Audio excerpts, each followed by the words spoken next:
যে আমরা ইবাদত করলে অহংকারী হয়ে যাই। ইবাদত করলে কি হই? অহংকারী হয়ে যাই। মনে করি যে ইবাদত আমি করছি, আমি জান্নাতে না গেলে অমুকে যায় কেমনে, আমার বাপ দাদার সম্পদ, আমিই তো যাব, এরকম একটা ভাব। কিছু কিছু লোক আছে, এই জন্য হাসান আল বসরি রাহিমাহুল্লাহ বলেছেন, একদল লোক তারা আল্লাহ সম্পর্কে ধারণা করে খারাপ, কিন্তু তারা প্রত্যাশা করে কি অনেক বেশি। ধারণা খারাপ কিন্তু প্রত্যাশা অনেক বেশি। যেমন কোনো ইবাদত করে না, আল্লাহর কোনো আনুগত্য নেই, কিন্তু জান্নাতুল ফেরদাউসে যেতে চায়।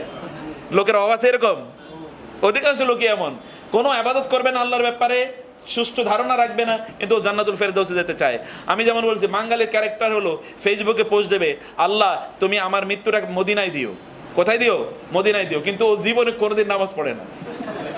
ফেসবুকে পোস্ট দেয় কি, আল্লাহ তুমি আমার মৃত্যুটা মদিনায় দিও, অথবা তোমার রাস্তায় শাহাদাতের মর্যাদা দিও, কিন্তু জীবনে কোনোদিন সালাত আদায় করে না। হ্যাঁ, জি, এইরকম কিন্তু আমাদের অবস্থা।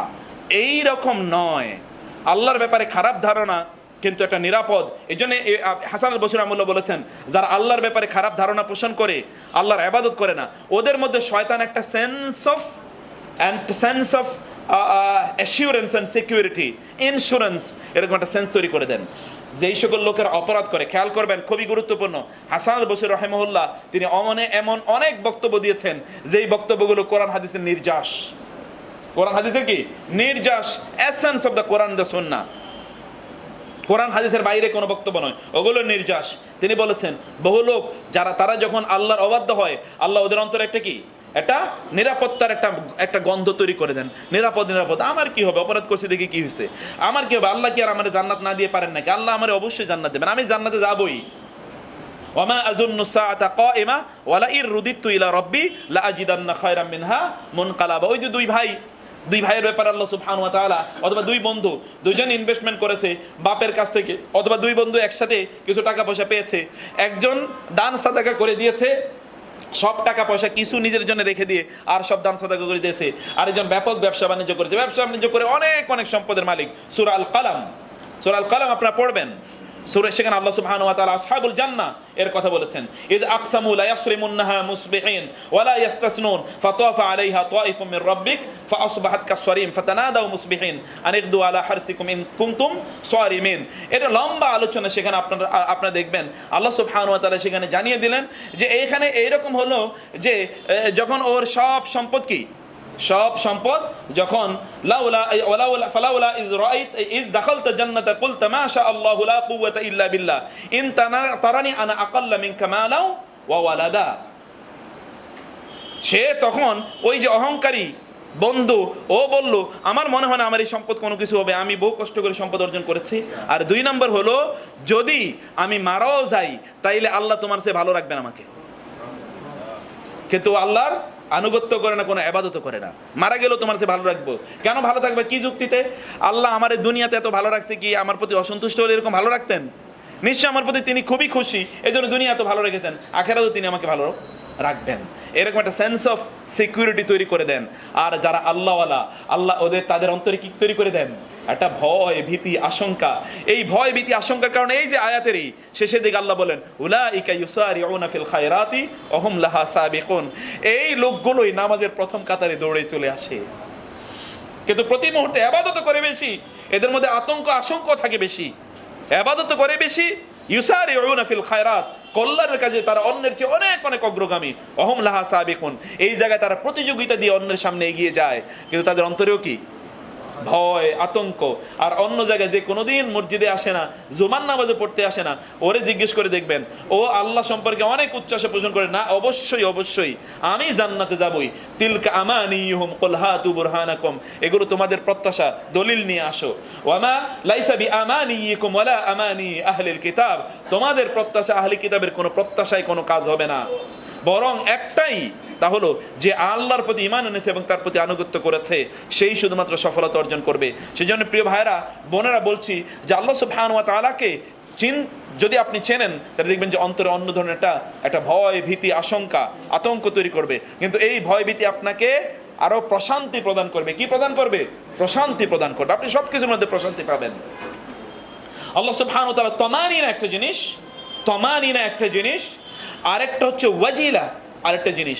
রাসূলুল্লাহ সাল্লাল্লাহু আলাইহি ওয়াসাল্লাম আল্লাহর কাছে দোয়া করতেন, ওয়া আনাল খাইফুল জালিল, আল্লাহ ওয়া আনাল খাইফুল জালিল ওয়াজিল, আল্লাহ আমি একটা ভীত অন্তর নিয়ে একটা ভীত সন্ত্রস্ত ব্যক্তির মতো আপনার কাছে আমি প্রার্থনা করছি। আল্লাহ আপনি আমার প্রার্থনাটা কবুল করে নিন। ওয়াল মুস্তাগীস আল মুস্তাজির, আমি আপনার কাছে আশ্রয় চাই, আপনার কাছে সাহায্য চাই, আপনি ছাড়া আর আমার কেউ নাই। এরকম আজিজি এমন একটা দোয়া আমার জীবনে এরকম দোয়া শুনিনি। আল্লাহ রাসূল সাল্লাল্লাহু আলাইহি ওয়াসাল্লাম আল্লাহর কাছে এত বিনীতভাবে দোয়া করেছেন, আর কোনো দোয়া আমি শুনিনি। বিলিভ মি, এই দোয়াটা আপনারা মুখস্থ করে নেবেন। এইরকম দোয়া আমি রাসূলকে করতে শুনিনি।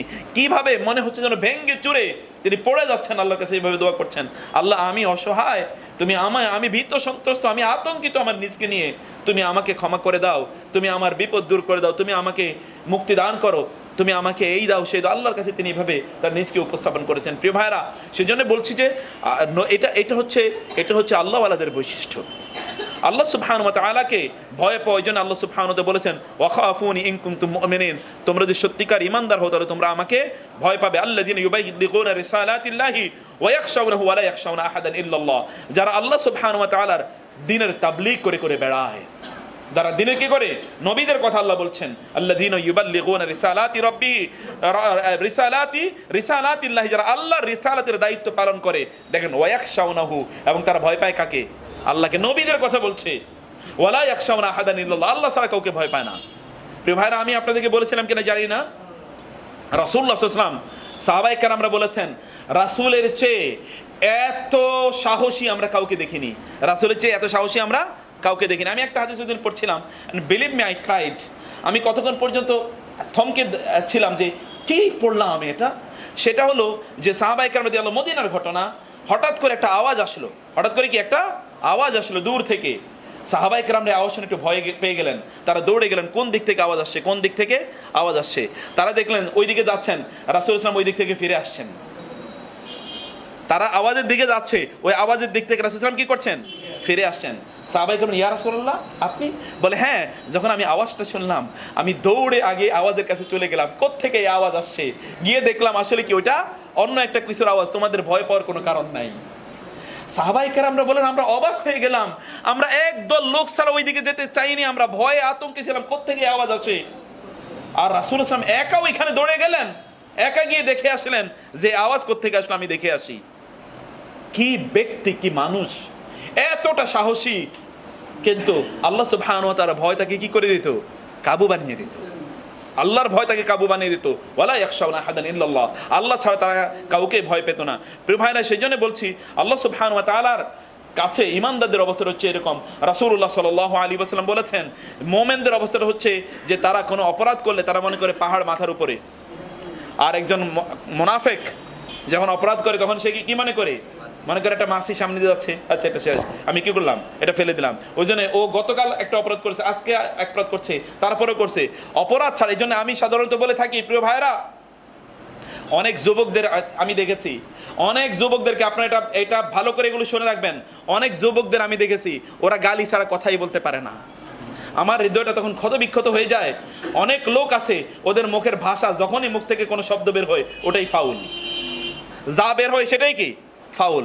অনেক লোক আছে তারা দিনে যা কথা বলে তার কমপক্ষে 90% হচ্ছে ব্যাড ল্যাঙ্গুয়েজ। আল্লাহ ওকে যে মুখটা দিয়েছে ওই মুখটার ওর ব্যবহারটা দেখেছেন, আল্লাহ ওকে মুখ দিয়েছে।